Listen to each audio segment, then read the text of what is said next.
Capítulo 18. La partida de Joaquín.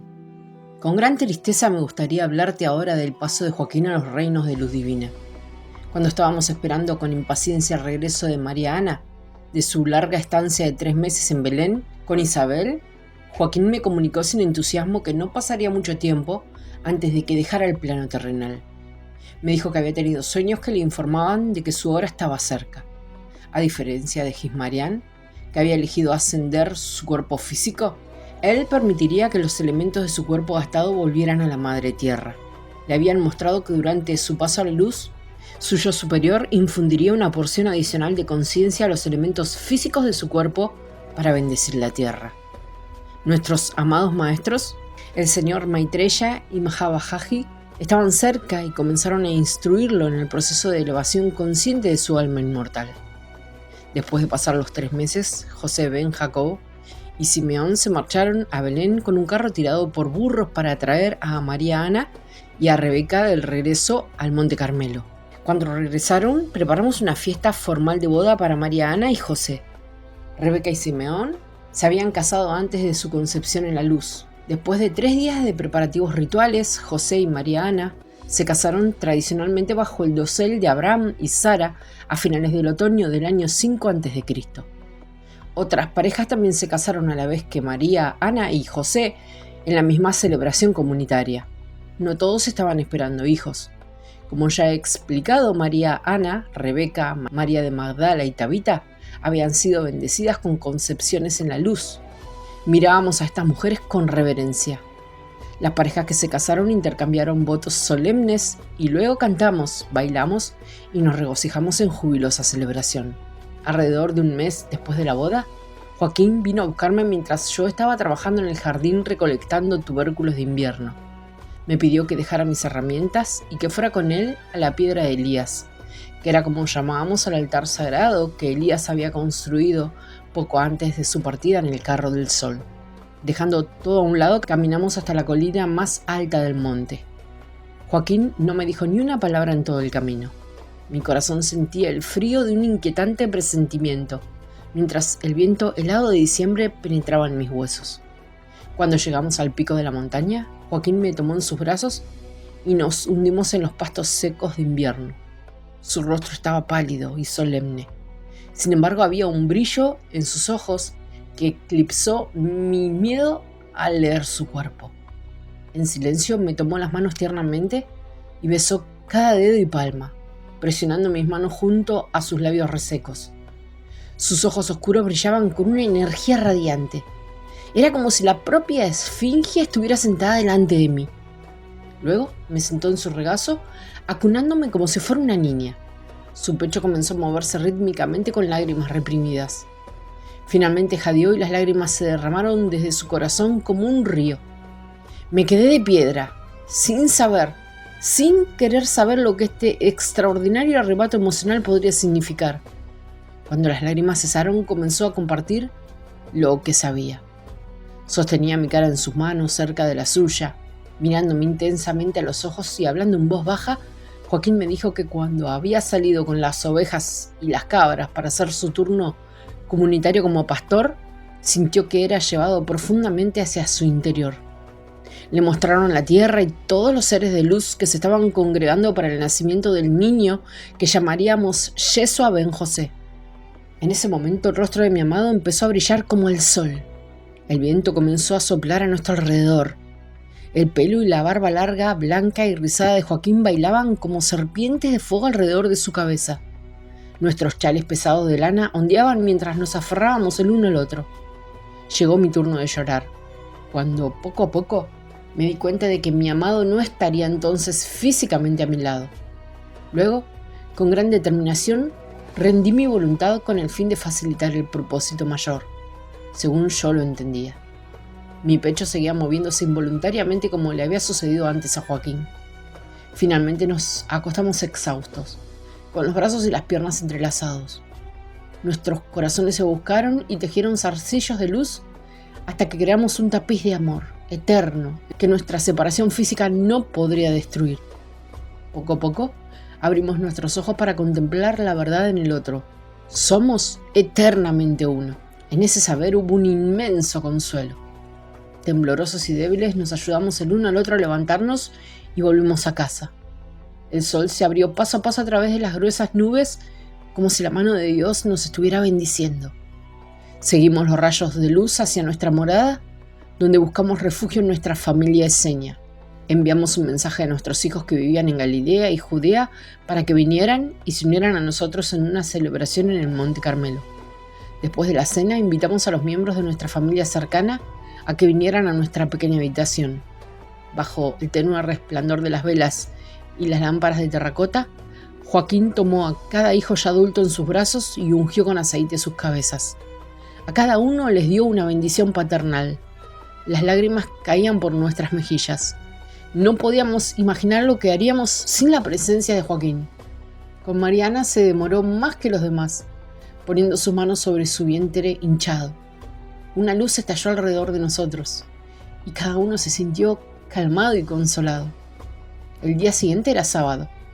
Después de las ceremonias rituales, Joaquín llamó a toda la comunidad del Carmelo a reunirse en el santuario. Explicó que pronto se marcharía, pero que no sabía la hora exacta.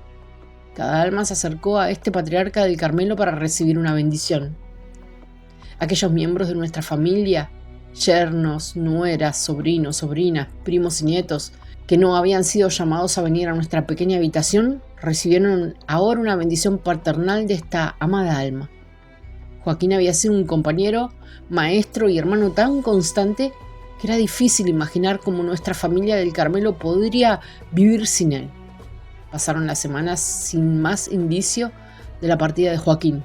Sin embargo, sabiendo que nuestros días juntos eran muchos menos de los que nuestras voluntades personales hubieran elegido, pasamos tanto tiempo juntos como fue posible.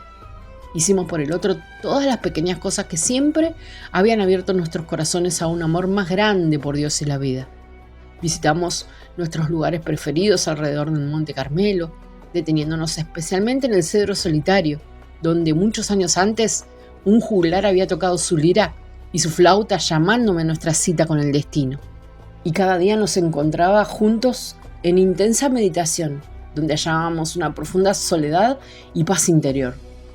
Como supimos que la hora de su partida había llegado, nos reunimos y vaciamos nuestros corazones de todo lo que habíamos compartido, ofreciéndoselo al Señor Altísimo. Nos arrodillamos en nuestra pequeña habitación, acariciándonos suavemente los corazones con las manos, entregando todo lo que éramos el uno al otro y a Dios. Entonces me levanté y me senté al lado de mi amado. Él permanecía en posición de loto sobre nuestro camastro. Me senté frente a él junto a la puerta, quemé sándalo, dulce, incienso y mirra. Mientras estaba delante de mi amado, ofrecí al Altísimo salmos de David y de Hathor, Isis y Osiris. Joaquín entró en profunda meditación. Vi cómo sus cuerpos sutiles se expandían a su alrededor en patrones gloriosos, irisados y geométricos. Campos de energía pulsaban con su respiración profunda y rítmica, hasta que se hizo un profundo silencio, como si el aire estuviera siendo aspirado. Luego se quedó quieto mientras el último aliento de Joaquín pasaba muy lentamente a través de sus labios fruncidos. A partir de entonces, su cuerpo se mantuvo únicamente con la energía del prana. Su hermoso rostro irradiaba una profunda serenidad, mientras liberaba poco a poco su enfoque físico y se entregaba a la fuente de su ser. Fui testigo de la luz que se concentraba a su alrededor, mientras él lentamente elevaba la conciencia en forma de espiral desde la base de su columna vertebral. La energía de la serpiente se aceleró y se elevó. La luz aumentó hasta que Joaquín estuvo envuelto en una niebla. Su rostro se hizo transparente. Sus campos de energía sutil giraban más y más rápido. Entonces vi cómo su espíritu se elevaba a través de la coronilla. Fue magnífico sentir y contemplar su gloria. El cordón de plata que conectaba el alma con el cuerpo giraba en forma helicoidal, a la vez que su fuerza vital se movía hacia arriba y fuera de cada célula de su cuerpo físico. La punta de la pirámide etérica y dorada sobre la cabeza de Joaquín brillaba con una luz cegadora blanca y dorada. Cada célula de mi cuerpo se reanimó con la fuerza de la vida, a la vez que el cuerpo de Joaquín se vaciaba lentamente.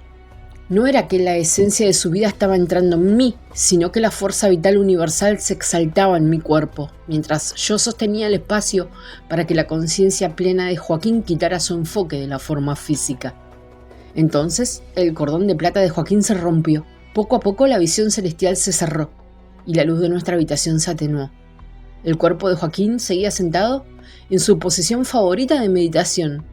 Yo me quedé donde estaba durante horas, asistiendo a la conciencia ascendente de Joaquín. La luz de la forma delante de mí comenzó a irse hasta que no quedó sino un tenue resplandor azul que la rodeaba.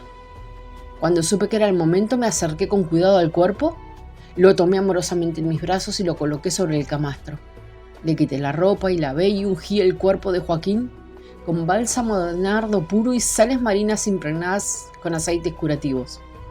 De una urna de cerámica tomé trozos de gasas de algodón y paños de lino empapados en aceite que se utilizaban para amortajar los cuerpos de los difuntos y para otros propósitos de regeneración que he explicado antes.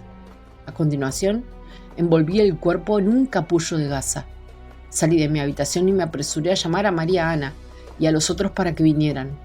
Después caminé por la circunferencia del complejo del Monte Carmelo, tocando la pequeña campana que indicaba el paso del alma de uno de los de nuestra comunidad. Realicé mis lavados rituales y me uní a los que ahora estaban entrando uno por uno en nuestra habitación, ofreciendo sus oraciones y bendiciones a Joaquín y a sí mismos.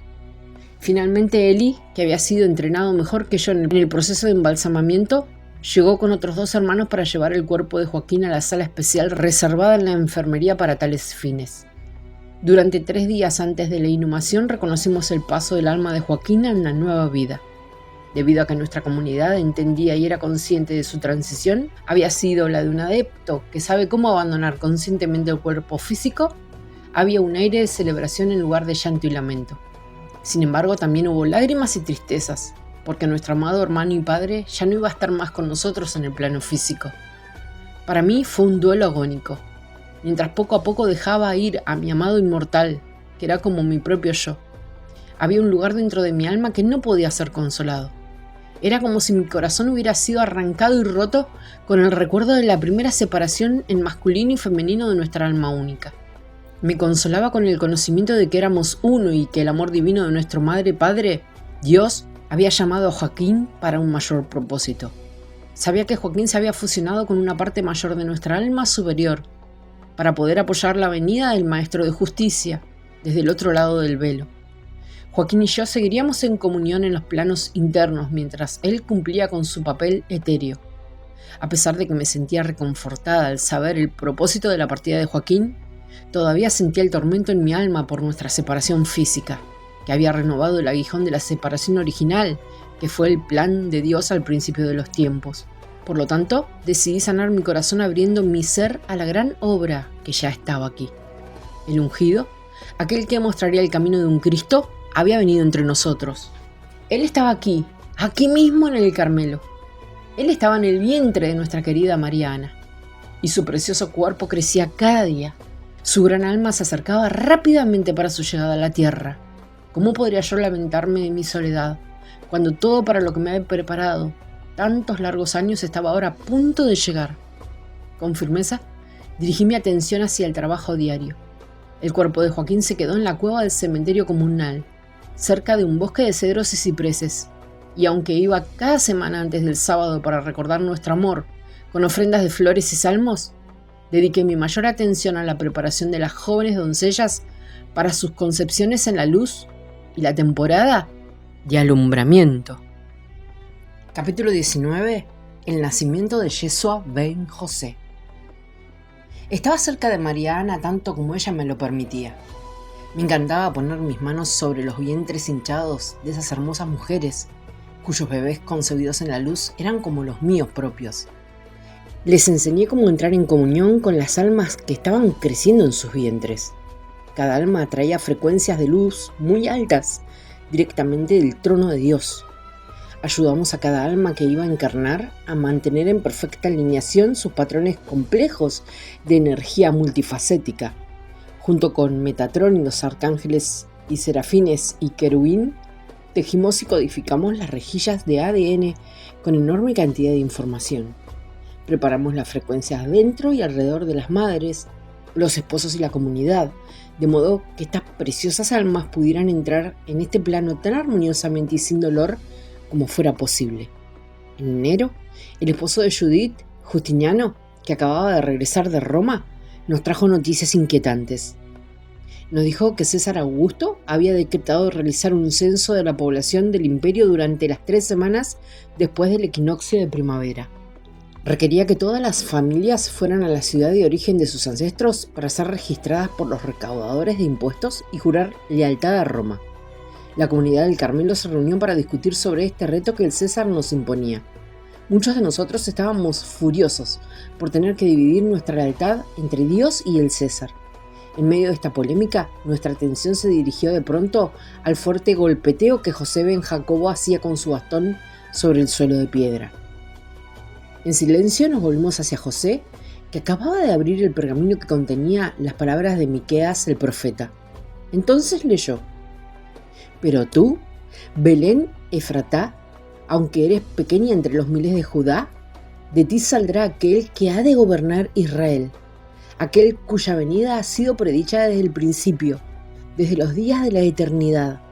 A partir de ahora, el Señor los abandonará, hasta el momento en que ella, que está de parto, haya dado a luz.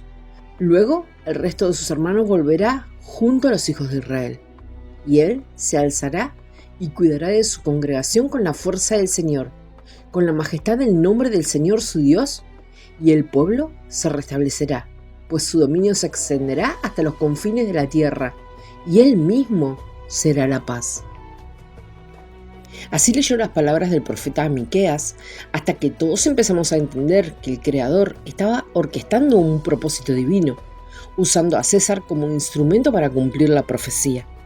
José sugirió que en lugar de desperdiciar nuestra energía discutiendo, todos los que pertenecían a la casa de David y cuyas familias procedían de Belén, se reunieran y agruparan sus recursos para que el necesario viaje pudiera hacerse de la manera más cómoda y segura posible.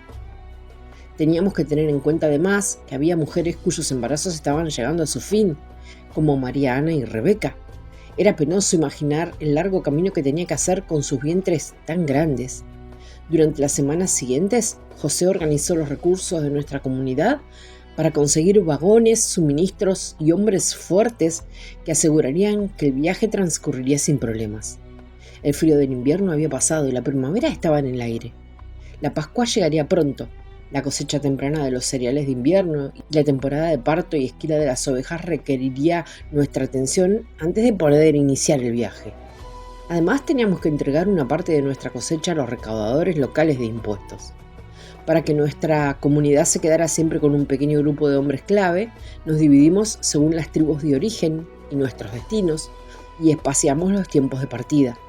Con suficientes miembros de la comunidad, viajando en grupos, no tendríamos que preocuparnos por las bandas armadas de ladrones que robaban a los incautos en los caminos.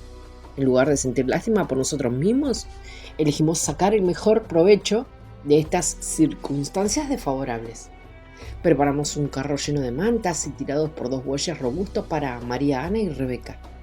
Una semana antes de nuestra partida tuvimos una maravillosa sorpresa cuando Rebeca dio a luz a una hermosa niña llamada Mariam. Los niños más pequeños y los ancianos viajaron en carros. Yo monté en una mula, las otras mujeres montaron en burros, camellos o caminaron. La mayoría de los hombres y niños iban a pie. Nos llevamos nuestros instrumentos musicales, alimentos, tiendas y forraje para los animales. Cantábamos mientras caminábamos, contábamos historias alrededor de las fogatas y nos turnábamos con las tareas necesarias en nuestra travesía que nos llevaba por las carreteras romanas pavimentadas con adoquines. Al pasar por las afueras de Jerusalén, el camino se hizo más ancho, pavimentado con piedras cortadas y colocadas por las guarniciones y esclavos romanos. Los acueductos y pozos profundos que encontrábamos en el camino suministraban abundante agua. Nos sentimos protegidos y bien cuidados hasta que llegamos a las estrechas calles de Belén, atestadas de una multitud tumultuosa de personas, animales y medios de transporte. Los soldados romanos estaban por todas partes. Sus espadas y lanzas se erigían hacia el cielo y sus látigos golpeaban las espaldas de los esclavos y transeúntes ingenuos que no conocían el protocolo adecuado. No había visto tanto ajetreo desde que dejé Alejandría. Más allá de Belén, cerca de Tam, donde había vivido hacía mucho tiempo, había un valle regado por un pequeño manantial. Esta tierra pertenecía a un pariente lejano, el padre de la esposa de mi hijo Lucas, Abigail. Allí nos refugiamos, lejos del ruido del pueblo atestado. Establecimos nuestro campamento cerca del pozo que daba de beber a sus ovejas y ganado. Era bonito estar rodeado de nuestros amigos y familia cercana. Esperábamos a otros miembros de la familia que vendrían de Galilea, Judea y Samaria. Para levantar el ánimo aprovechamos esta oportunidad para crear una maravillosa reunión familiar. La hermana de José ben Jacobo, Isabel, quien también era prima paterna de María Ana, había dado a luz a su hijo concebido en la luz 6 meses antes.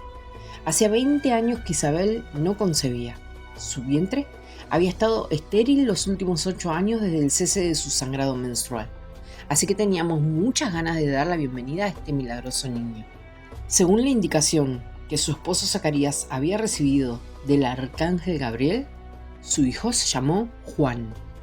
Tenía también una hija mayor llamada Asira, que se había casado hacía poco y esperaba su primer hijo.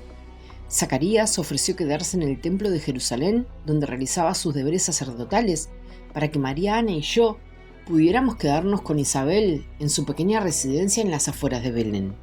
Rebeca permaneció en el campamento con Simeón y su bebé mientras transcurría su tiempo de purificación, el tiempo de sangrado después del parto, según era llamado por el patriarcado. José iba y venía del campamento todos los días. Cuando llegó el primer día de empadronamiento para la gente de Galilea, fuimos ante los censistas y recaudadores de impuestos de Belén. Fue una experiencia terrible, por más que traté de mirarlo con filosofía. Cuando por fin terminamos al atardecer, comenzaron las contracciones de parto de María Ana. José la sentó en el burro fiel de Isabel y nos apresuramos a llevarla a una pequeña habitación de la casa de Isabel, situada encima de un establo, que daba a corrales cercados y cuevas en la ladera que se utilizaban para guardar animales y como almacén. A esta habitación se accedía a través de un pasillo que daba a un patio interior, compartido por 3 viviendas conectadas que pertenecían al hermano de Zacarías, Zenos. José subió en brazos a María Ana por la escalera estrecha y empedradas y la recostó sobre el camastro especial que habíamos preparado para el parto. José ya había enviado un mensajero para traer a Lucas, quien actuaría como médico de cabecera en caso de que hubiera alguna complicación. Estábamos a menos de 5 kilómetros de las cuevas y los establos donde Hannah había dado a luz a Uriana hacía mucho tiempo. Reflexioné que habían pasado casi 592 años desde el momento en el que Hannah y yo, su yo superior, nos fusionamos en el humilde establo del yerno de Naomi. Y ahora estaba aquí en Belén otra vez, esperando el momento por el cual había encarnado en un encuentro físico hacía tanto tiempo. Subiendo por la escalera detrás de José y María Ana y Isabel, que llevaba a Juan sobre su cadera y un montón de sábanas de algodón egipcio en el otro brazo. Yo llevaba vasijas de agua. El pequeño cuerpo de María Ana temblaba y jadeaba. Sus contracciones se aceleraron y se hicieron cada vez más intensas al acercarse la medianoche. Le recordábamos continuamente que respirara mientras empujaba y que se relajara en los dolores de parto. En los momentos en los que no mascaba una raíz para disminuir el dolor, repetía mantras a su amado hijo para calmarlo a él y a sí misma. Con sus ojos vueltos hacia el Santo de los Santos, en el centro de su cerebro, rezó y entró en un estado muy profundo de trance. Revisé la posición de Yeshua y vi que bajaba favorablemente por el canal del parto. Las contracciones se intensificaron gradualmente a partir de la medianoche. María Ana llevó el proceso con gran entereza para ser una doncella tan joven de solo 16 años. La animé a que expresara con sonidos los sentimientos que la envolvían. Finalmente, la vagina de María Ana comenzó a dilatarse dejando asomar la cabeza de Yeshua. Había sido muy buena decisión preparar su cuerpo para el proceso de parto durante el mes anterior. Debido a que no había experimentado la penetración de un hombre, la habíamos asistido mediante la aplicación de pomadas y masajes expandiendo los delicados tejidos a través de los cuales Yeshua estaba pasando ahora. Desde lo más profundo de mi ser surgió una progresión de sonidos. Entoné la canción familiar del destino más alto de las sacerdotisas de Hathor. Cantaban a las almas recién nacidas. Muy alto encima de nosotros, claramente visible como una estrella fija en los cielos, estaba la Merkaba Bet Elohim, Huestes de ángeles, dominaciones y elementales vinieron y permanecieron junto a nosotros. Era como si toda la vida estuviera conteniendo la respiración, a la vez que el silencio más profundo penetraba el corazón mismo del cielo y la tierra. Y en ese momento asomó su cabeza cubierta de rizos color castaño rojizo, y pronto el resto de su cuerpo estuvo en mis manos. Gloria a Dios en las alturas, paz y buena voluntad para la humanidad. Esos fueron los estribillos que escuchábamos de las huestes angélicas. Nuestra habitación brillaba con una luz dorada celestial. He aquí a mi Hijo, en quien yo he venido a reunir mi rebaño. En él me complazco. Fueron las palabras grabadas en nuestros corazones por el Dios Altísimo. Así es como recibimos al Hijo del Hombre. Y tal como Él me había prometido y mostrado hacía más de un año, Yeshua había llegado a mis pequeñas manos. De hecho, era bendita entre las mujeres, así como lo era su preciosa madre. Yeshua nació bajo el signo de Aries. Su nacimiento se produjo alrededor de 1 hora después de la medianoche, en el 21º día de Nisan, según el calendario judío, que corresponde a principio de abril del año 4 a.C., de acuerdo con tu calendario gregoriano. José había permanecido con nosotros durante todo el parto. A veces caminaba de un lado al otro, intentando no interferir con el trabajo de partería en las que las mujeres mayores estábamos absorbidas. Se añadía al dilema incómodo de José su timidez, pues a pesar de que era el esposo de María, aún no había tenido relaciones sexuales con ella. Sin embargo, en el momento en que Yeshua comenzó a salir, José estuvo inmediatamente a mi lado. Varios días antes del parto, José había ido al establo de abajo y había encontrado una pequeña caja de madera para escribar el maíz que se utilizaba para alimentar a las ovejas y a las cabras. La habíamos lavado y forrado con vellón de oveja y la paja más fresca que se podía encontrar en esta época del año. Sobre esto añadimos sábanas plegadas de suave algodón egipcio. Este humilde pesebre, más tarde, acogería al pequeño Yeshua para que Mariana pudiera descansar. Juan estaba en una cuna cerca del camastro de Isabel. Había permanecido completamente despierto durante todo el parto. A veces se ponía a llorar e Isabel le daba de mamar mientras lavaba y refrescaba la cara y las manos de Mariana. Cuando Mariana requería más atención, Juan era acostado en su cuna o puesto en los brazos nerviosos de José. Juan prefería estar en el meollo de las cosas. Así fue como observó el nacimiento de su primo, cuyo camino abriría y prepararía. Mientras Isabel atendía la expulsión de la placenta de Mariana, puse suavemente a Yeshua sobre el vientre de su madre, con el cordón umbilical todavía unido. Después puse la placenta en aceites conservantes dentro de un recipiente especial, para enterrarla después de una ceremonia. José se inclinaba sobre su hijo y su amada María, como él la llamaba.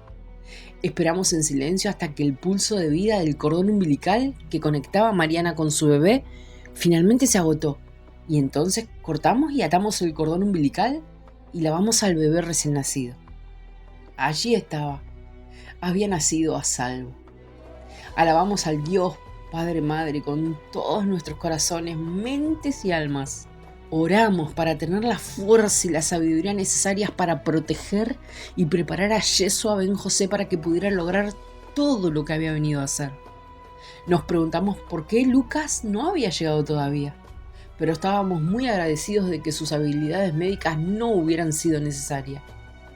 Aunque todavía estaba oscuro afuera, una gran luz inundaba nuestra pequeña habitación como si fuera mediodía. Después de haber lavado y ungido a María Ana, la llevamos a su propia cama, detrás de una alfombra colgada que dividía la sala de estar. Yeshua fue envuelto con un paño del más fino lino algodón egipcio, que María Ana había preparado doblando las orillas y bordándolo cuidadosamente con un diseño geométrico de colores típicos del linaje de David.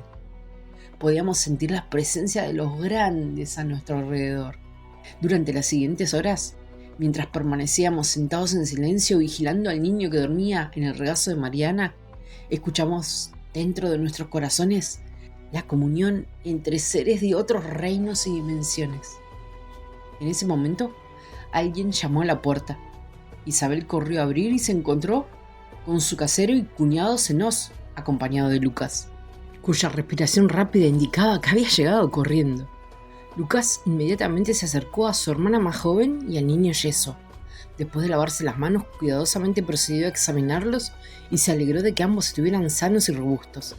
Tal como había sido entrenado desde su juventud, Lucas hizo más tarde un registro por escrito de la más maravillosa de las historias. Aunque este registro ha sido alterado, ha sobrevivido relativamente intacto a través de los siglos y todavía se conoce en tu día como el Evangelio según Lucas. Lucas se disculpó profusamente por no estar presente en el parto y explicó que había estado asistiendo a otro parto, ayudando a la madre y al niño a sobrevivir en una situación crítica. Sonreí por dentro cuando me di cuenta de que tenían que ser mis manos y no la de Lucas las que recibieran a Yeso a Ben José, justo como mi nieto había prometido. Poco tiempo después, se nos volvió para anunciar que había un grupo de seguidores en la puerta de la calle de abajo.